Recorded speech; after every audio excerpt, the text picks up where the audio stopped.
If you can carry me, you can keep me. The obese woman dared, and the giant rancher did. In a dusty frontier town, a cruel crowd jeers, daring a lonely rancher to lift the woman they mock. But when he carries her across the street to the churchyard, silence falls, and a vow is sealed that no one saw coming. What begins as a public jest becomes a battle for land, dignity, and love. Because the rancher's home is under threat, and the only thing standing between him and ruin is the woman everyone once scorned. But whispers spread. A hidden past. A false claim of another husband. And the railroad will stop at nothing to break them apart. In a land where faith, honor, and survival hang by a thread, will this unlikely marriage stand strong or collapse beneath the weight of betrayal? This channel isn't just about stories. It's about holding on to what still matters. Empathy, truth, love, and the courage to care. The afternoon sun beat down on Silver Bluff's main street, casting long shadows across the dusty boards of the walkway. The saloon doors swung wide as ranch hands spilled out, their loud voices carrying on the hot Colorado breeze. Martha Jo pulled her faded shawl tighter around her shoulders, wishing she could make herself smaller, invisible to their cruel attention. "Hey, boys, look who we got here," one cowhand shouted, pointing at Martha Jo, his words slurred together, evidence of too much cheap whiskey. "Ain't she something? Biggest woman in the territory." Martha Jo's cheeks burned, but she kept walking, each step measured and careful on the uneven boards. The second-hand dress she wore had seen better days, its brown fabric patched at the elbows and hem. She'd learned long ago that meeting their eyes only invited more mockery. Bet even big Ezekiel Boone couldn't lift her. Another voice called out. He's the strongest man in the county, but she'd give him a real challenge. The crowd of cowhands grew, drawing closer like coyotes circling prey. Martha Jo's heart hammered against her ribs, but something inside her, something that had endured years of whispers and pointing fingers, suddenly sparked into defiance. She lifted her chin, forcing herself to look at their sneering faces. "If you can carry me," she declared, her voice stronger than she felt, "you can keep me." The street fell silent for a heartbeat before explosive laughter erupted. Men doubled over, slapping their knees and elbowing each other. But through the crowd, a figure emerged that made the laughter die in their throats. Ezekiel Boone stood head and shoulders above the others, his broad frame blocking the afternoon sun. His face, weathered by years working his ranch, remained solemn as he approached. Martha Jo, not a trace of mockery touched his expression. "Ma'am," he said softly, his voice carrying in the sudden quiet. "May I?" Martha Jo's breath caught in her throat. She hadn't expected anyone to take her dare seriously, least of all the giant of a man everyone spoke about with respect tinged with fear. His hands, rough from ranch work, reached toward her with surprising gentleness. In one fluid motion, Ezekiel scooped Martha Jo into his arms. She gasped, instinctively gripping his shoulder. The crowd's jeers had transformed into stunned silence. Ezekiel's steps were steady and sure as he carried her across the street. Martha Jo could feel the strength in his arms, the careful way he held her. Not once did he strain or stumble. The sound of his boots on the wooden walkway echoed in the hushed street. He headed straight for the white-painted church that stood sentinel at the end of the street. Its weathered spire reached toward the Colorado sky, the cross at its peak catching the late afternoon light. Martha Jo trembled in his arms, her mind struggling to make sense of what was happening. This couldn't be real. Any moment now, surely he would set her down, laugh with the others, leave her more humiliated than before. But Ezekiel's face remained serious, his jaw set with determination. As they reached the church steps, the bell in the tower began to toll, marking the hour with deep, resonant notes that seemed to vibrate through the air. "Before God's house," Ezekiel announced, his voice carrying across the churchyard. "I accept your dare, Miss Martha Jo." She stared up at him, seeing for the first time the gentle light in his eyes that belied his gruff exterior. The bell continued. Its slow count, each toll seeming to mark a moment that stretched between them like a bridge. The watching crowd had followed at a distance, their earlier cruelty forgotten in their amazement. Some removed their hats as if sensing the gravity of the moment. Others shuffled their feet in the dust, looking away from the dignity they had failed to show. Martha Joe's heart thundered in her chest, keeping time with the church bell's steady rhythm. What had begun as a desperate act of defiance had transformed into something else, entirely, something that felt like the hand of Providence, itself reaching down to answer years of lonely prayers. The final toll of the bell faded into the afternoon. Silence, leaving Martha Joe and Ezekiel standing in the churchyard, surrounded by witnesses to a moment that would change both their lives forever. She remained in his arms, suspended between earth and sky, between what was and what could be. As the Colorado sun painted the world in shades of gold, the crowd's laughter had died to whispers as they shuffled away from the churchyard. Some still cast glances over their shoulders, watching as Ezekiel gently set Martha Joe on her feet. Her legs trembled, unused to being carried like a bride in stories. "My wagon's just yonder," Ezekiel said, his voice low and gentle like he was talking to a spooked horse. He gestured toward a sturdy buckboard wagon, hitched to two well-kept bay horses. Martha Joe's heart fluttered. "Surely you don't mean," she stopped, uncertain how to continue. The dare had been foolish, born of desperation and hurt. She hadn't expected anyone to answer it, let alone the largest rancher in the county. "The ranch is mighty quiet since Ma passed," Ezekiel said, his eyes fixed on the distant mountains. "Been praying for someone to share it with." His massive shoulders shifted uncomfortably, but his voice held steady. "Reckon the Lord works in mysterious ways." A nervous laugh escaped Martha Joe's lips. "You're having sport with me now, surely." But when she looked up at his face, she found no trace of mockery there. His expression remained as solemn as it had. "Been in the churchyard. No sport, Miss Martha Joe, just truth." He offered his hand, rough and calloused from years of ranch work. "Would you care to see the place?" Martha Joe stared at his outstretched hand. The setting sun painted his skin in shades of gold, and something in her chest tightened at the gentle way he waited for her answer. Slowly, she placed her hand in his. Ezekiel helped her climb onto the wagon seat, careful and patient as she settled herself. The wooden bench creaked under their combined weight, but held firm. With a soft click of his tongue, he set the horses moving. The road out of Silver Bluff wound through rolling prairie grass that stretched endless and golden under the late afternoon sky. Purple shadows lengthened across the land as the sun slipped. Behind the mountains, the wagon wheels turned steady and sure, carrying them further from the town's cruel whispers.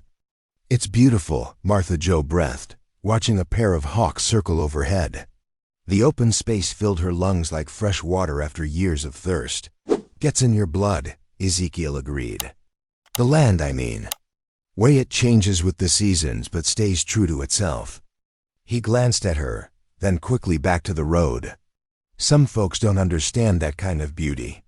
Martha Joe's cheeks warmed at his words, though she wasn't sure why. They rode in comfortable silence as the sky deepened to purple, and the first stars appeared. Boone Ranch announced itself with neat fence lines and well-maintained gates. A two-story house stood proud against the darkening sky, lamplight glowing in its windows.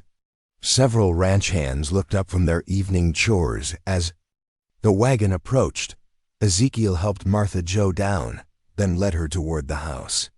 The ranch hands gathered closer, curiosity plain on their faces. One opened his mouth as if to speak, but Ezekiel's quiet voice cut through the evening air. "This is Martha Joe," he said simply. "Should be staying." The men exchanged glances but nodded respectfully. "Yes, sir," one said, touching the brim of his hat toward Martha Joe. Inside, the house smelled of wood smoke and coffee. Ezekiel moved with surprising grace for such a large man, lighting more lamps and stirring up the cookstove fire. "Suppose you're hungry after such a day," he said. "I'm no fancy cook, but there's stew and bread."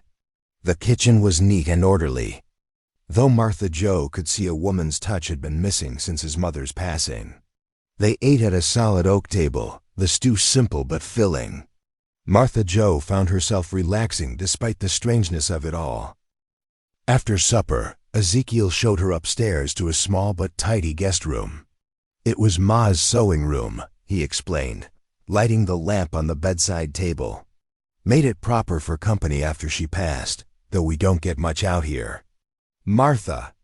Joe stood in the center of the room, taking in the clean curtains and fresh-swept floor. A patchwork quilt lay folded at the foot of the bed, its pattern speaking of careful hands and quiet evenings. "Sleep well, Miss Martha Joe," Ezekiel said softly. He closed the door behind him, his heavy footsteps retreating down the hallway. Alone. In the lamplight, Martha Joe sank onto the edge of the bed. The flame flickered in its glass chimney, casting dancing shadows on the wall. Had she truly been rescued from the shame that had followed her through Silver Bluff streets? Or was this just another form of it, to be displayed like a curiosity? On this quiet ranch? She stared at the lamp flame, its steady light offering no answers to her questions. Outside her window, a coyote called lonely into the gathering night, and somewhere in the distance, another answered. Dawn broke over Boone Ranch in shades of pearl and gold. Martha Joe woke to the sound of roosters crowing and the distant jingle of harness bells as the ranch hands prepared for the morning's work. For a moment, she lay still in the unfamiliar bed, memories of yesterday flooding back, the cruel dare, Ezekiel's strong arms carrying her, the long ride to the ranch, the floorboards creaked softly under her feet as she dressed. Her second-hand clothes felt shabby against the clean-swept floors and fresh starched curtains, but she squared her shoulders. If she was to stay, she would earn her place. The kitchen stood quiet and cold when she entered. Martha Joe worked quickly, building up the cookstove fire until it crackled merrily. Her hands remembered old rhythms as she mixed biscuit dough, memories of watching her mother at their own stove, rising like morning mist. The smell of bacon soon filled the kitchen. Martha Joe hummed softly as she worked, the familiar tasks settling her nerves. When boots scraped on the porch outside, she had hot coffee waiting.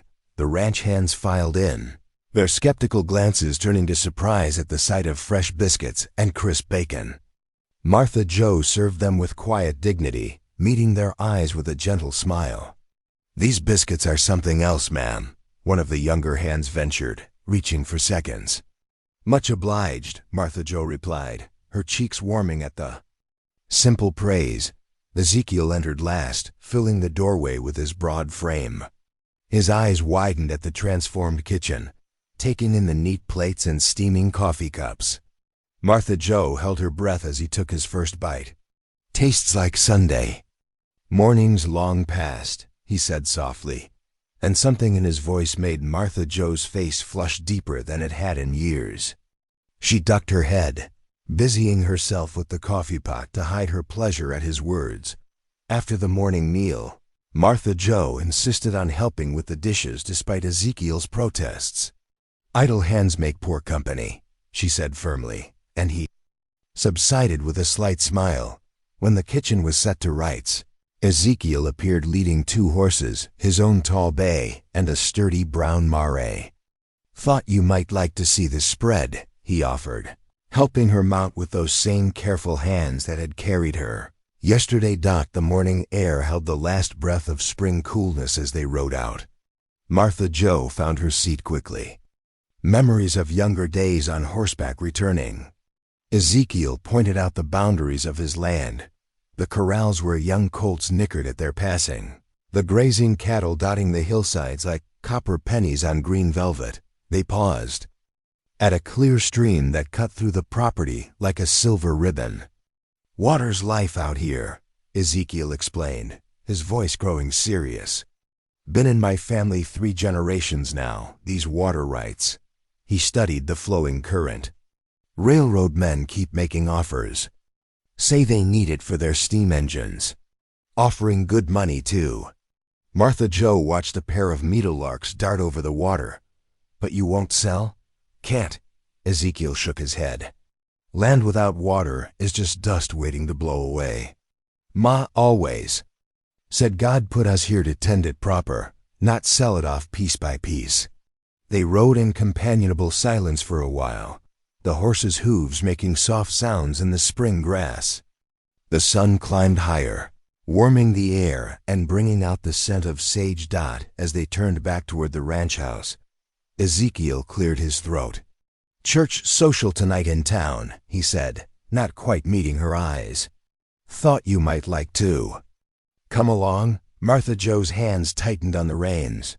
The thought of facing those townfolk again, their whispers and stares, made her stomach clench. But when she glanced at Ezekiel, his steady gaze held something that eased her fear-respect. Perhaps her understanding. I would be honored, she found herself saying. They reached the ranch as afternoon shadows began to lengthen. Martha Jo helped prepare a simple supper for the hands, then went upstairs to change into her best dress, faded but clean, with careful mending at the seams. When she came down, Ezekiel waited by the door with a lantern. The flame cast warm light across his freshly shaved face. He had put on a clean shirt and his good boots, she noticed. Ready? He asked simply, holding out his arm. Martha Jo nodded, placing her hand in the crook of his elbow. Together they stepped out into the gathering dusk, the lantern light swinging gently before them as they walked to the waiting wagon. The church social hummed with activity as Ezekiel helped Martha Jo down from the wagon. Lamplight spilled from the windows, and the sound of piano music drifted into the evening air. Martha Jo smoothed her dress with trembling hands, her heart beating faster as they approached the door. The music faltered when they entered. Dozens of faces turned toward them, and the room filled with whispers like rustling leaves. Martha Jo recognized several of the cowhands from the saloon, their expressions a mix of surprise and lingering amusement. Ladies in their Sunday best, huddled together, fans fluttering as they murmured behind raised hands. Well now, ain't this a blessed surprise? Pastor O'Rourke's warm Irish brogue cut through the tension. He strode forward, his weathered face creasing into a genuine smile. Welcome, welcome both of you to our humble gathering. Much obliged, Pastor, Ezekiel replied, his deep voice steady. His hand rested protectively at Martha Jo's elbow as he guided her further into the room. Allow me to present my intended, Miss Martha Jo. The word intended fell like a stone into still water, ripples of reaction spreading through the crowd. Someone gasped. The piano player struck a wrong note. Martha Jo felt her face flush hot, but she kept her chin up, drawing strength from Ezekiel's solid presence beside her. Your intended? Mrs. Peterson, the banker's wife, stepped forward. Her eyebrows had climbed nearly to her hairline. Why, Mr. Boone, this is rather sudden, is it not? When the Lord points the way, ma'am, wise folks follow, Pastor O'Rourke interjected smoothly. Come now, let's have some music. Who'll lead us in a Virginia reel? But before the dancing could resume, a sharp voice cut through the murmuring crowd. How very convenient. Mr. Silas Carroll emerged from the shadows near the punch bowl, his elegant suit a stark contrast to the simpler clothes around him.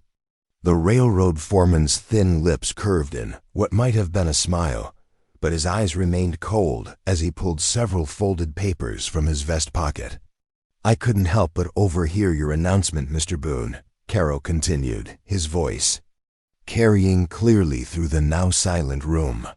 Most fortuitous timing, considering these new territorial regulations regarding water rights and grazing allotments. Ezekiel's shoulders stiffened. What regulations? Carroll made a show of consulting. His papers. Why these fresh provisions requiring proof of proper household establishment within 30 days for all existing claims? He looked up, that same cold smile playing across his face. Singular men holding such large tracts of land must demonstrate their ability to maintain legitimate homesteads, you see. For the good of progress, naturally. Martha Jo felt Ezekiel's hand tighten on her elbow. She could see the muscle working in his jaw as he stared down at the railroad man. And what exactly constitutes proper household provisions? Ezekiel's voice was dangerously quiet. Oh, the usual, Carol replied airily, though his eyes glittered with satisfaction. Legal marriage, primarily. Can't have valuable water rights tied up by temporary arrangements. The insult hung in the air like smoke. Martha Jo's chest tightened, remembering yesterday's cruel dare at the saloon. Was this to be another public humiliation? But Ezekiel's voice rang out clear and strong. Then witness my word before God and this assembly. I, Ezekiel Boone, will marry Martha Jo, and right soon. His large hand found hers, clasping it firmly. Does that satisfy your regulations, Mr. Carroll? The railroad man's smile slipped just slightly. We shall see, Mr. Boone. We shall see. The rest of the evening passed in a blur for Martha Jo. She was aware of Pastor O'Rourke starting the music again, of ladies offering hesitant congratulations, of Ezekiel keeping her close as they shared a piece of apple pie. But her mind spun with questions and doubts. Later, as their wagon creaked homeward under the stars, Martha Jo finally found her voice. Did you mean it? She asked softly. Or was it just because of those papers? Ezekiel was quiet for so long she thought he might not answer. Then he drew the horses to a halt, turning to face her in the moonlight. I reckon the Lord works in mysterious ways, he said slowly, choosing his words with care. When you made that dare yesterday, I felt something I ain't felt since my past, like I was being shown a path clear as day. Then you came to the ranch, and it felt right, like you belonged there all along. He paused, his face earnest in the starlight. The railroad's threats just made me say sooner what I'd already decided in my heart. Providence put you in my arms, Martha Jo. I aim to keep you there if you'll have me. Martha Jo sat very still, feeling the truth of his words settle into her soul like warm sunshine after rain. The morning sun cast long shadows across the parsonage's wooden floor as Pastor O'Rourke consulted his leather-bound calendar. Martha Jo sat primly on the edge of her chair, her hands folded in her lap, while Ezekiel's large frame made the small parlor seem even smaller. 4 days hence would be most suitable, the pastor said, his finger tracing down the page. Saturday morning, before the heat sets in. We can have a proper ceremony, mind you, not just a rushed affair. 4 days? Martha Jo's voice quavered slightly. That seems so soon. And not soon enough, given Caro's threats, Ezekiel replied, his deep voice gentle but firm. 30 days ain't much time to establish everything legal-like. Pastor O'Rourke's eyes crinkled with understanding. The Lord's timing rarely matches our own expectations, but his wisdom proves true. I'll post the banns today. By noon, the news had spread through Silver Bluff like wildfire. Outside the general store, Mrs. Peterson declared to anyone who would listen that Ezekiel Boone had clearly taken leave of his senses. But old Tom Wheeler, who'd known Ezekiel's mother, scratched his chin thoughtfully. Reckon there's more sense to it than meets the eye, he mused. That boy's always had his ma's way of seeing past the surface of things. Back at the ranch, Martha Jo threw herself into work, finding comfort in familiar tasks. She sat in afternoon shade, mending shirts with careful stitches while ranch hands led their horses to water. Cookie, the weathered camp cook, watched with undisguised curiosity as she later rolled out pie crust in his domain. Ain't used to sharing my kitchen, he grumbled, but his tone softened when the scent of fresh apple pie filled the air. The other Hands drifted closer, drawn by the aroma. "Reckon you know your way around a stove," Cookie admitted, accepting a warm slice. The other men nodded their agreement, their initial skepticism giving way to cautious acceptance. Ezekiel spent the afternoon riding to neighboring spreads, his horse's hooves kicking up dust as he visited one ranch after another, but his news met with mixed reactions. Jake Wilson, whose spread bordered the Boone Ranch to the north, shook his head slowly. "Railroads got deep pockets, Ezekiel. They've been buying up water rights faster than a dust devil spins. Ain't sure even a proper marriage claim will stop them." Other ranchers showed similar hesitation, their faces troubled as they glanced toward the railroad tracks cutting across the distant prairie. The sun was setting when Ezekiel finally turned his tired horse toward home. He found Martha Jo in the kitchen, putting the finishing touches on supper. The lamp cast a warm glow as they sat down together, the evening quiet broken only by the distant lowing of cattle. "I remember evenings like this," Martha Jo said softly, passing him a plate of cornbread. "Back when I was little, before the mining camps, we lived near a Ute settlement, and I had a friend named Morning Star." Her eyes grew distant with memory. "She taught me their words for things, Wichita for rabbit, Tawabi for pine nut. Her grandmother showed me how to make berry paste that would keep through winter." Ezekiel watched her face as she spoke, noting how it softened with the telling. "You still remember the words?" "Some," Martha Jo smiled. "And the recipes?" "Morning Star's grandmother said sharing food builds bridges between hearts." She paused, her smile fading slightly. "Lost touch with them when we moved to the silver mines. Pa was sure he'd strike it rich, but..." She trailed off, the weight of years of hardship hanging in the air between them. "My Mao used to say similar things," Ezekiel offered, his voice gentle. "About breaking bread together. She kept our table open, even in lean times." He looked down at his plate, remembering. Got awful quiet after she passed. Ranch felt empty, no matter how many hands were about. Martha Jo nodded, understanding in her eyes. "Loneliness finds you in crowds sometimes. Like at that saloon." She stopped, embarrassed, but Ezekiel's low chuckle surprised her.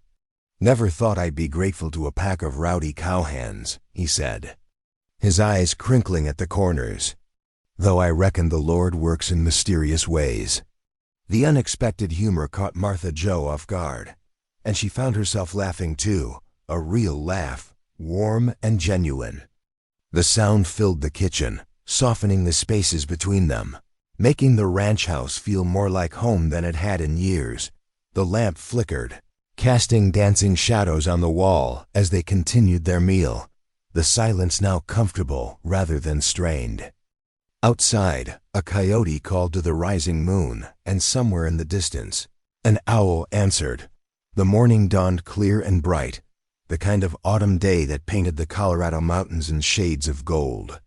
Silver Bluff's little white church filled steadily as townsfolk filed in, their Sunday best brushed clean of prairie dust. Whispers followed each new arrival, and more than a few heads turned when Martha Jo's borrowed wagon rolled up to the church steps. Inside, sunlight streamed through plain glass windows, catching dust motes and golden beams. The wooden pews creaked under the weight of the curious crowd. Some faces held barely concealed smirks, while others watched with genuine interest. Near the back, several ranch hands from neighboring spreads shifted uncomfortably in their rarely worn collars. Pastor O'Rourke stood at the altar, his well-worn Bible open in his hands. His weathered face held a quiet joy as he watched Ezekiel take his place, the big rancher's shoulders straight despite the many eyes upon him.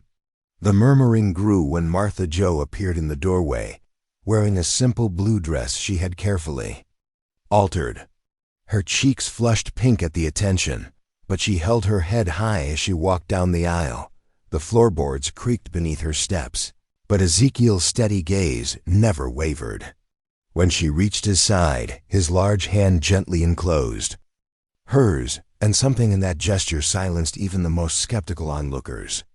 "Dearly beloved," Pastor O'Rourke began, his Irish lilt warm and clear, "we are gathered here today in the sight of God." The familiar words filled the small church. When it came time for the vows, Martha Joe's voice trembled slightly, but her "I do" rang with quiet certainty. Ezekiel's deep response followed, as solid as the mountains themselves, echoing off the wooden walls. The ring was a simple gold band, carefully selected from the general store's small collection. As Ezekiel slipped it onto Martha Joe's finger, his huge hands moving with surprising gentleness, a hush fell over the congregation. Many who had come expecting a spectacle found themselves witnessing something else entirely, a moment of unexpected tenderness that made even the most hardened skeptics lower their eyes. Afterward, the parsonage filled with the smell of coffee and fresh bread. Mrs. O'Rourke had arranged a modest supper, with help from several church ladies who couldn't resist participating in any celebration. Martha Joe stood beside her new husband, accepting congratulations with growing confidence. Even some of the men who had jeered at her in the saloon days earlier came forward to shake her hand, their manner now properly polite under their wives' watchful eyes. "Fine day for a wedding," old Tom Wheeler said gruffly, pumping Ezekiel's hand. "Your ma would have been proud, boy." The afternoon light was turning golden when they finally headed home. The ranch hands had thoughtfully decorated the wagon with ribbons, though most had blown away during the drive. As they approached the ranch house, Ezekiel pulled the horses to a stop. Without a word, he stepped down and came around to Martha Joe's side. She looked at him questioningly, but understanding dawned as he reached up toward her. Just as he had that first day outside the saloon, Ezekiel lifted her into his arms. This time, though, there was no mocking crowd, no cruel laughter.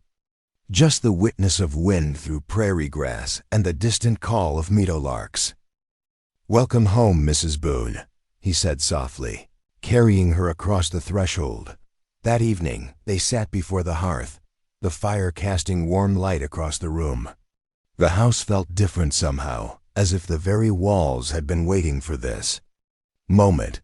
Outside, crickets chirped their evening song, and somewhere in the distance, a coyote called to the rising moon. "I never thought," Martha Joe began, then paused, her hands twisting at her lap. "For so long, I believed no one could ever want.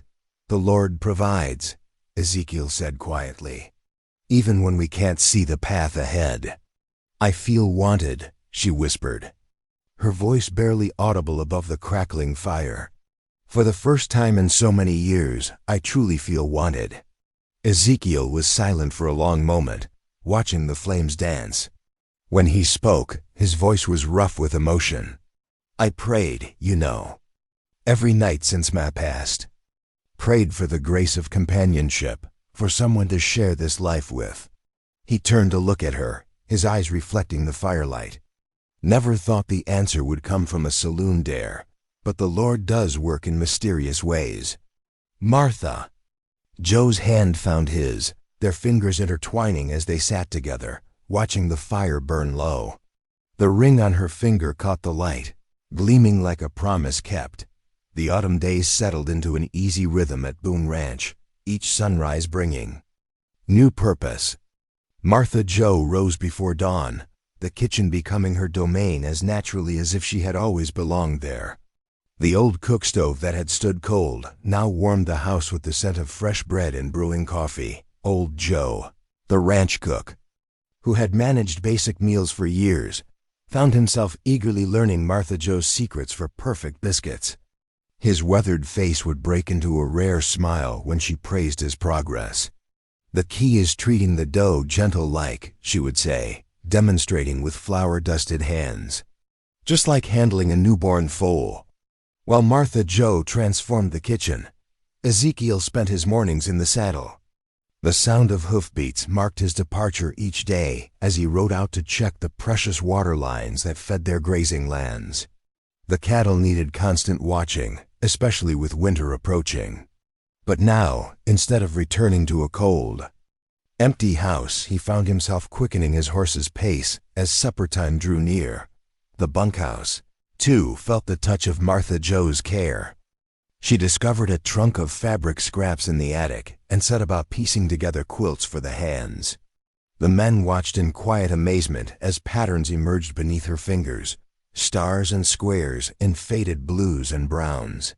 "Ain't had nothing this fine since my ma's house," young Tommy said, running calloused fingers over the stitching. Evenings brought the whole ranch together around the long table. The oil lamp's glow softened rough faces as they passed platters of hot food. After the plates were cleared, Ezekiel would bring out the family Bible, its leather cover smooth from generations of hands.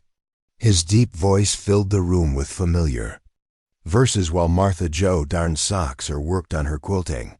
Laughter, once rare in the house, now echoed regularly. The hands felt it too, a warmth that went beyond Martha Joe's cooking. Even the most hardened cowboys found themselves sharing stories they had long kept silent, tales of home and family far away. She listened with such genuine interest that they forgot to be gruff. Ezekiel noticed these changes with growing wonder. He would catch himself watching her as she moved through her days, marveling at how she faced each task with quiet determination. The jeers and cruel words of the town seemed to fall away from her here, like shed layers of an old cocoon. Sometimes, their eyes would meet across the room, and her smile would remind him of sunshine breaking through clouds. One crisp afternoon, as Martha Joe hung washing on the line, the sound of approaching hoofbeats brought her attention to the yard. Henry, the Ute scout whose wisdom both settlers and natives respected, rode in on his paint pony. His face was grave as he dismounted, nodding respectfully to Martha Joe before seeking out Ezekiel. "Railroad men have been walking the creek beds," Henry reported, his voice low and concerned. "They speak of changing the water's path. The elk have already sensed the disturbance and moved their grazing grounds." Ezekiel's jaw tightened at the news. Without the creek water, their grazing rights meant nothing. "Stay for supper," he invited, knowing Henry's counsel was valuable. "We can talk more." To his surprise, Martha Joe stepped forward and greeted Henry in halting Ute words. "Welcome, friend of the morning sun," she said carefully, the phrases remembered from childhood friendship rising to her tongue.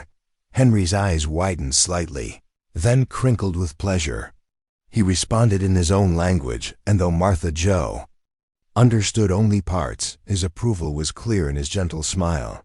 Over supper, Martha Joe served fresh bread and beef stew, listening intently as Henry and Ezekiel discussed the railroad's movements. She remembered more Ute words as they talked, offering them carefully into the conversation. Henry nodded at each one, helping her when she stumbled. "Your woman has a good heart," Henry told Ezekiel in English, his dark eyes wise. "She remembers the old ways, shows respect. This is good medicine for troubled times." Ezekiel felt something ease in his chest, doubts he had not even recognized melting away. He watched Martha Joe pouring coffee, her movements sure and peaceful in the lamplight. She had brought more than just physical changes to the ranch.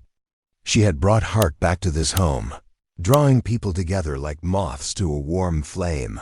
That evening, after Henry rode out and the hands returned to the bunkhouse, Ezekiel found Martha Joe in the kitchen. She was humming softly while putting away the last of the dishes, her face serene in the fading light. Without speaking, he stepped forward and took the plate from her hands, simply holding her gaze for a long moment, that no words were needed. They both felt it, the rightness of this shared life, the strength they had found in each other. Outside, the wind whispered through prairie grass, and somewhere in the gathering dusk, a whippoorwill called its evening song. The Sunday morning dawned clear and crisp, sunlight sparkling on frosted grass as Ezekiel helped Martha Joe into their wagon. She had taken extra care with her appearance, wearing her best calico dress and a carefully mended shawl. Her heart fluttered as they approached the white-painted church. remembering past whispers and stares, but this morning felt different. Ezekiel's large hand enfolded hers as they walked up the wooden steps together. The usual murmurs followed their entrance, but the tone had softened. Several faces turned toward them with cautious smiles instead of scorn. Mrs. Peterson, the banker's wife, even nodded politely as they passed her pew. They settled into their usual spot, the wooden bench, creaking beneath them. Martha Jo smoothed her skirts, trying to take up as little space as possible, an old habit she was slowly unlearning. The familiar sense of beeswax candles and fresh-cut flowers filled the air as Pastor O'Rourke took his place at the pulpit. When the first hymn began, Martha Jo opened her book with trembling fingers. The congregation rose, and beside her, Ezekiel's deep voice joined the melody of Amazing Grace. His strong bass resonated through the church, steady and sure. Martha Jo found her own voice, usually whisper-soft, growing stronger beside his. Halfway through the second verse, something warm and wet slid down her cheek. She reached up, surprised to find tears there. It wasn't sadness that moved her, but a profound sense of belonging. Here she stood, part of something greater, a family, a community. A chorus of voices raised in praise. After the final Amen, the congregation filed out into the churchyard. The autumn air carried the scent of pine needles and wood smoke. Martha Jo found herself surrounded by people who, just weeks ago, would have avoided her completely. Mrs. Larkin, a rancher's widow known for her quiet dignity, approached with purpose in her step. Her gray hair was neatly pinned beneath a black bonnet, her eyes kind as she drew Martha Jo aside. "I want you to know," Mrs. Larkin said softly, "watching you these past weeks has given me courage. After losing James, I thought my life was over. But seeing how you've faced down those cruel jokes, how you've built something true with Ezekiel," she squeezed Martha Jo's hand, "well, it gives a body hope." Martha Jo blinked back fresh tears, touched by the unexpected confession. "The Lord provides strength when we need it most," she replied, her voice thick with emotion. The ride home felt lighter somehow, the wagon wheels crunching over fallen leaves as they made their way back to the ranch. The afternoon sun cast long shadows across the prairie grass, and the air held the sharp edge of approaching winter. That evening, as the ranch hands gathered for supper, Martha Jo served up plates of roast beef and potatoes, her mind turning over something she'd noticed at church. Several of the children had looked thin, their clothes hanging loose. The schoolmarm, Miss Wilson, had mentioned that some families were struggling after the dry summer. As the men dug into their meal, Martha Jo cleared her throat. "I've been thinking," she said, her voice steady despite her racing heart. "What if we sent some extra bread to the schoolhouse? For them children who might not get enough at home." The table fell silent. Ezekiel looked up from his plate, his expression thoughtful. Martha Jo hurried on. "I could bake extra loaves on baking day. It wouldn't be much trouble, and winter's coming on hard." "That's right kind of you, Martha Jo," Ezekiel said, pride warming his voice. "We'll send Tommy into town with the bread wagon twice a week." The ranch hands nodded their approval, and young Tommy sat up straighter at being given the responsibility. Martha Jo felt warmth spread through her chest as she looked around the table. These men, this house, this life. For the first time she truly believed she belonged here. Later, as she stood at the kitchen window watching the sunset paint the sky in shades of purple and gold, Martha Jo allowed herself to imagine a future here. Children's laughter in the yard, more quilts on the beds, years of shared suppers and Sunday hymns with Ezekiel. But even as hope bloomed in her heart, darkness lurked in town. In the back room of the Silver Bluff Hotel, railroad foreman Silas Caro sat at his desk, a glass of whiskey at his elbow. His thin fingers traced lines on a map while he spoke in low tones to a pair of rough-looking men.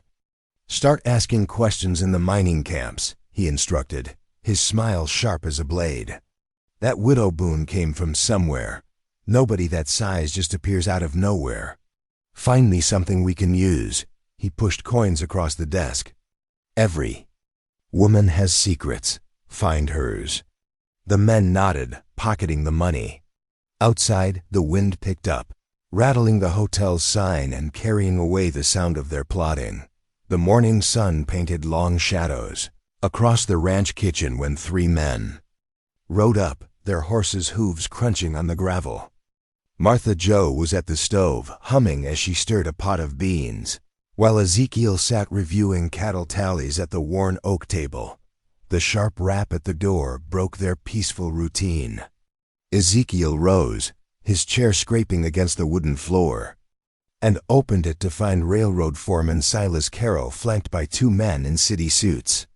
Their polished boots and crisp documents marked them as lawyers. "Morning, Mr. Boone," Carroll said, his smile thin as a knife's edge. "We have some legal matters requiring your attention." Martha Jo turned from the stove, wiping her hands on her apron. Something in Carroll's tone made her stomach clench. The men settled around the kitchen table, laying out papers with official-looking seals. The tallest lawyer cleared his throat. "We have documentation regarding your recent marriage, Mr. Boone, specifically concerning the legal status of your wife." Ezekiel's large hands rested flat on the table. "Speak plain," he commanded. Carroll's smile widened. "According to our investigation, Martha Jo's first husband, one Thomas Walker, is very much alive and residing in Pennsylvania, which makes her current marriage to you invalid. Bigamy is a serious offense." The words fell like stones in still water. Martha Jo's legs went weak, and she grabbed the back of a chair to steady herself. "No," she whispered. "That's not possible." Ezekiel picked up the papers, his face darkening as he read aloud. "Thomas Walker, employed at the Black Hawk Mine, current residence in Pittsburgh." His voice grew harder with each word. "It's lies," Martha Jo burst out, tears spilling down her cheeks. "Thomas died in the mine collapse at Silver Creek 5 years ago. There were witnesses. Do you have proof?" One of the lawyers asked smoothly. "Death certificate? Newspaper notice?" Martha Jo's hands trembled. "The mining office. They said they'd file the papers." I was sick with grief, barely able to think straight. "But he's dead. I swear before God he's dead." Ezekiel stood abruptly, his chair toppling backward. Without a word, he strode from the kitchen, screen door slamming behind him. Martha Jo flinched at the sound.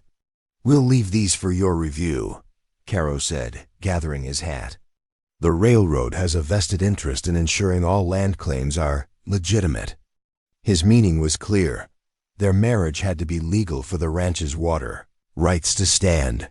The men's boots echoed on the porch steps, then faded.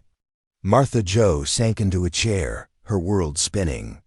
Through the window, she watched Ezekiel saddle his horse with sharp, angry movements. The ranch hands hovering near the corral ducked their heads, whispering among themselves. The beans burned on the stove, filling the kitchen with acrid smoke.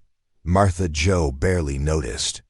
Her chest felt too tight to breathe. Everything they had built together, the trust, the tender beginnings of love, the respect she had finally earned, crumbled like dry earth in her hands.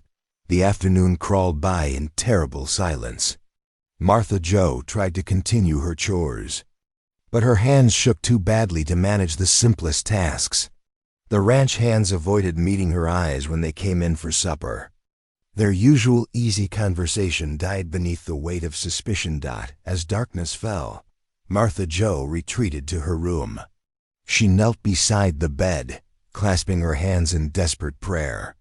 "Lord, please," she whispered, "help me prove the truth. Don't let them destroy this blessing you've given me." Tears soaked her pillow as memories of Thomas's death flooded back. The foreman's grim face at her door, the terrible waiting while they dug through the collapse, the final confirmation that crushed her heart. She had nearly died herself in. The months that followed, wasting away until a kind neighbor forced her to eat. How dare they claim that grief had been a lie? Miles away, Ezekiel rode through the hills, his horse picking its way through shadow and starlight. Anger and doubt warred in his chest.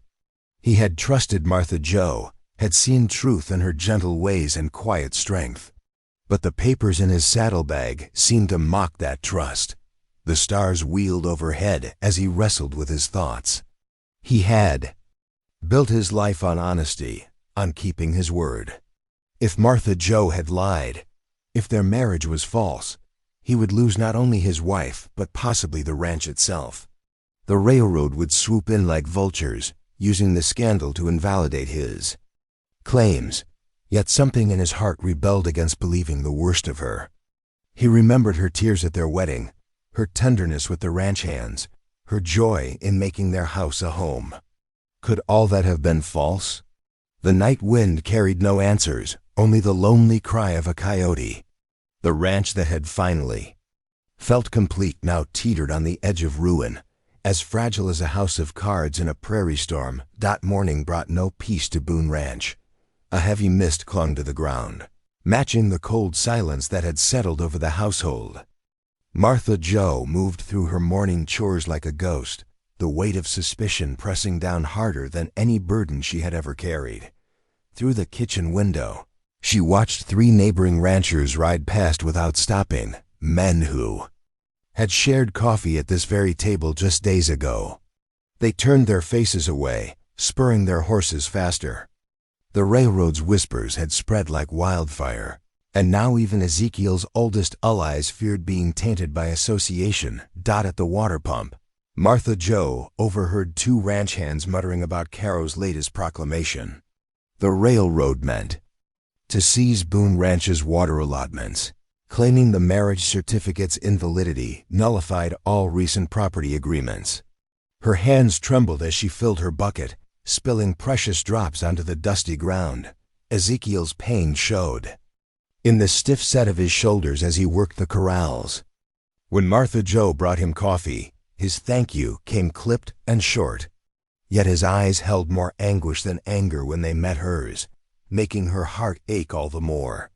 This proud, honorable man had trusted her, had given her a home and dignity. Now that trust lay shattered between them like broken pottery, but Martha Jo refused to let despair win. As she scrubbed dishes that afternoon, a memory surfaced. Talk of old county records stored in a clerk's office near the mining town of Red Rock, 2 days' ride to the north. If Thomas's death had been properly recorded anywhere, surely it would be there, among the mining company's official documents. Hope flickered like a tiny flame in her chest. She was wiping down the kitchen table when Henry appeared in the doorway, his quiet presence familiar and reassuring. The Ute Scout had come to deliver news about railroad surveyors near the creek, but he paused when he saw Martha Jo's thoughtful expression. "You have the look of someone planning a journey," he said, his dark eyes keen. Martha Jo told him about the records office, her words tumbling out faster as she spoke.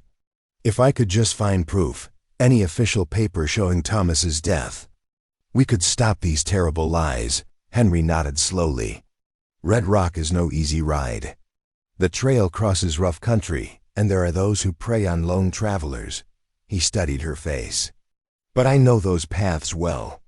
If you truly mean to go, I will guide you."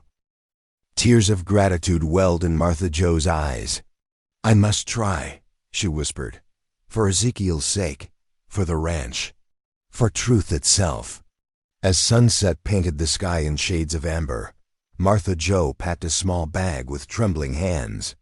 She included her warmest shawl, some dried beef, and a tin of matches. The borrowed horse, a steady mare from the ranch stable, was already saddled and waiting by the corral. At the kitchen table, Martha Jo smoothed the piece of paper and dipped her pen in ink. Her heart ached as she wrote the words, "I will prove the truth or perish trying." She knew the note might hurt Ezekiel further, might even make him think she had run away in guilt. But she had to try to save what they had built together. First gray light of dawn found Martha Jo mounting the borrowed horse, her cloak wrapped tight against the morning chill. Henry sat astride his own mount nearby, patient and alert. Her hands shook as she gathered the reins, but her chin lifted with determination. The pain of leaving warred with the fiercer pain of staying beneath Ezekiel's wounded silence. "Ready?" Henry asked quietly. Martha Jo took one last look at the ranch house, at the curtains she had sewn, the garden she had planted, the home she had finally found. Fear whispered that she might never see it again. But the thought of losing it all to lies burned hotter than any fear. "Ready," she answered, and turned her horse toward the rising sun. The long journey to prove her truth, and perhaps save. Her marriage lay ahead like an unwritten page. Behind them, the ranch grew smaller in the morning mist. Martha Jo refused to look back again, keeping her eyes fixed on the trail ahead. Her borrowed horse's steady gait carried her forward, each step taking her closer to either salvation or ruin. But beneath her fear blazed a courage she had never known she possessed. The courage to fight for love, for truth, and for the life she and Ezekiel had begun to build together. The prairie wind cut like a knife through Martha Jo's cloak as she hunched over her horse's neck. Her thighs burned from hours in the saddle, and her hands, wrapped tight in the reins, had gone numb with cold. The borrowed mare plodded forward, steam rising from its flanks in the chill air. Henry rode slightly ahead, his keen eyes scanning the horizon. He had set a steady pace, knowing Martha Jo's inexperience with long rides. When she swayed dangerously in the saddle, he called a halt beneath a stand of cottonwoods. "We rest here," he said, helping her dismount. Martha Jo's legs nearly buckled as they touched the ground. Every muscle screamed in protest. Henry worked quickly, gathering dried branches and starting a small fire in a hollow where the wind couldn't reach. The flames cast welcome warmth as darkness crept across the prairie. From his saddlebag, he produced a pot of beans and set them to heat over the coals. "You show great courage," Henry said, passing her a tin cup of the warm beans. Many would have surrendered to such accusations. Martha Jo's hands trembled around the cup. "I cannot surrender. Not when Ezekiel's ranch, his whole life's work, hangs in the balance." "And your heart?" Henry asked quietly. Martha Jo stared into the flames. "That too," she whispered. Back at Boone Ranch, Ezekiel discovered the note on the kitchen table. His large hands shook as he read Martha Jo's words. Rage and fear warred in his chest, rage at the circumstances that had driven her to this desperate act. Fear for her safety on the dangerous trail. The ranch hands watched nervously as he stormed out to the stable, saddle in hand. His stallion danced beneath him, sensing his master's agitation. Without a word to anyone, Ezekiel spurred his horse toward town, dust rising behind him. He found Caro in the railway office, boots propped on his desk, that ever-present smirk on his face. Ezekiel's entrance rattled the windows. "Where are those papers?" he demanded, looming over the smaller man. "Show me proof of these claims about my wife." Caro's smile never wavered. Now, Mr. Boone. Legal matters take time. Though I hear your wife has taken quite a sudden journey. Guilty conscience, perhaps." Ezekiel's fist crashed down on the desk, sending papers flying. "If any harm comes to her because of your lies," he growled, "there won't be enough track in all of Colorado to help you escape what's coming." Caro's smirk finally faltered. But he said nothing, denying nothing, as Ezekiel stormed out. Outside, Ezekiel studied the ground, finding the faint tracks of 2 horses heading north. His jaw clenched. He should have trusted Martha Jo's word over some railroad paper. Should have remembered how her eyes shone with truth when she spoke of her past. Now she was out there, suffering prairie hardships, trying to prove herself worthy of a faith he should have given freely. Snow clouds gathered on the horizon as Ezekiel mounted his stallion. The mare's tracks were still visible, but soon snow would cover them. He had to move fast. "I'm coming, Martha Jo," he murmured, spurring his horse northward. "Hold on." Out on the prairie, Martha Jo huddled closer to the dying fire. Every muscle ached, but a deeper pain clutched at her heart. She pictured Ezekiel finding her note, imagined his face darkening with betrayal. Would he understand she had left to save them both? Or would he see only another abandonment? "The trail grows harder tomorrow," Henry warned, banking the fire for the night, "but you are stronger than you know." Martha Jo nodded, wrapping her cloak tighter. The wind moaned across the prairie like a lonely spirit. Somewhere behind them, unknown to her, Ezekiel pushed his horse through the gathering dark, driven by love and desperation. Following their fading trail, two paths stretched across the Colorado prairie that night. One carried a woman fighting for her honor, willing to face any hardship to prove her truth. The other bore a man who had finally realized that all his land, all his cattle, meant nothing without the quiet strength of the woman who had dared to love him. The snow clouds crept closer, threatening to erase the thin trail connecting them. But beneath those threatening skies, both Martha Jo and Ezekiel pushed forward, each mile bringing them closer to a truth that would either bind them together or break them apart forever. The snow came without warning. One moment, Martha Jo and Henry were picking their way through the foothills, the mining town's distant lights beckoning. The next, white curtains of snow swept across the landscape, erasing the world beyond their horses' ears. "We must find shelter," Henry shouted over the howling wind. His voice barely carried through the storm. "There's an old settler's cabin nearby." Martha Jo could hardly see him through the thickening snow. Her fingers, stiff with cold inside her worn gloves, could barely grip the reins. Each breath stabbed her lungs with ice. The mare beneath her stumbled, struggling against the deepening drifts. Henry led them off the trail, following some marker only his experienced eyes could see. Through the white haze, a dark shape emerged, the hull of an abandoned cabin, its roof partially collapsed from an old fire. But its walls still stood, offering refuge from the merciless storm. Henry helped Martha Jo dismount, her legs buckling as they hit the ground. She stumbled, the world spinning around her as exhaustion and cold took their toll. The cabin's interior was dark and musty, but blessedly free of snow. Henry quickly gathered what dry wood remained, starting a small fire in the old hearth. "I can't," Martha Jo's teeth chattered as she sank to the floor. "Can't feel my feet." Henry wrapped her in both their blankets, positioning her near the flames. "Rest now. The storm must pass." But as night fell, the blizzard only intensified. Wind screamed through the cabin's gaps, and the temperature plummeted. Martha Jo drifted in and out of consciousness, her body shivering uncontrollably. Yet even in her weakened state, she kept mumbling, "Must reach town, must prove, must save the ranch." Henry watched her with growing concern. As the first gray light of dawn crept through the cracks, he made his decision. "I go for help," he said, pulling on his coat. "You stay wrapped warm. I return soon." Martha Jo barely nodded, too weak to protest. The cabin door opened and closed, letting in a blast of Arctic air. Then she was alone with the dying fire and the storm's endless howling. Hours passed in a frozen blur. The fire dwindled to embers. Martha Jo pulled the blankets tighter, trying to remember the warmth of Ezekiel's kitchen, the sound of his deep voice reading scripture after supper. If only she had told him the whole truth from the start.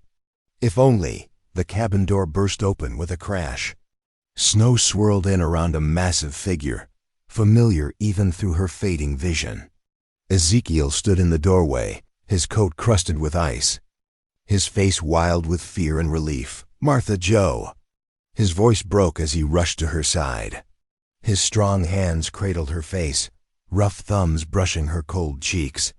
"Oh, my love, what have I done?" "Ezekiel," she whispered, hardly daring to believe. "How did you?" "Henry found me on the trail Tears froze on Ezekiel's face as he gathered her into his arms. "I've been following your tracks for 2 days. When the storm hit," his voice caught, "I thought I'd lost you forever." Martha Joe's head rested against his chest, feeling his heart pound beneath his frozen coat. "I had to prove the truth," she murmured. "Had to save your ranch." "Hang the ranch," Ezekiel's voice was hoarse with emotion. "I should never have doubted. You should never have let you face this alone. Can you ever forgive me?" Through cracked lips, Martha Joe managed a weak smile. "If you can carry me," she whispered, "you can keep me." Ezekiel pressed his cheek to hers, his tears warm against her cold skin. "That I'll never set you down again," he vowed. "Never in this life." Wrapping her tightly in blankets, Ezekiel lifted Martha Joe as tenderly as he had that first day outside. The saloon. She seemed smaller now, more fragile in his arms, yet her heart burned just as fiercely. Henry appeared in the doorway with fresh horses, and together they prepared to face the storm. "The mining town is close," Henry assured them. "Less than an hour's ride." Ezekiel mounted carefully, keeping Martha Joe secure against his chest. Snow still fell heavily, but he could feel her breathing, feel her fingers clutching weakly at his coat. Nothing else mattered. Not the ranch, not the railroad's threats, not the howling wind that tried to tear them apart. "Hold on, my love," he murmured, urging his horse forward into the white void. "Just hold on." Together they pushed into the storm, Henry leading the way, Ezekiel cradling his precious burden. The same arms that had lifted her in mockery now carried her in devotion, transforming a cruel dare into a sacred promise. Through the swirling snow, they rode toward truth, toward redemption, toward the future that awaited them both. The mining town clerk's office smelled of dust and old paper. Martha Joe leaned heavily on Ezekiel's arm as they entered, still weak from their ordeal in the storm. Henry followed close behind with Deputy Marshal Peters, whom he'd met at the local saloon.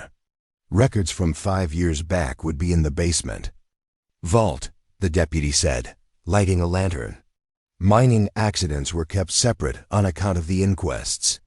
They descended creaking wooden stairs into a cramped room lined with leather-bound books. Martha Joe's fingers trembled as she traced dates along their spines. Ezekiel steadied her hand with his own, his presence warm and sure beside her. "Here," Henry called softly, pulling a heavy volume from the shelf. "Summer of 1873. The deputy held the lantern close as they turned brittle pages.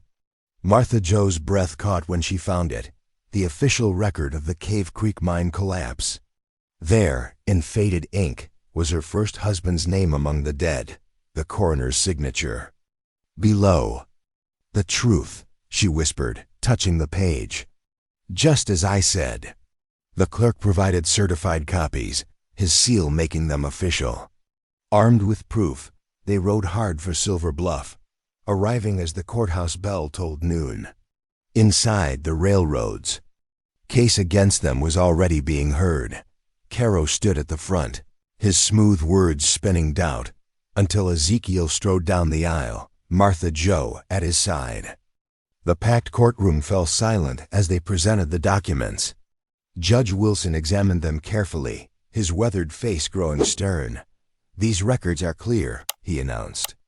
"Martha Joe's first husband died legally 5 years ago. Her marriage to Ezekiel Boone is valid and binding." He fixed Caro with a hard stare.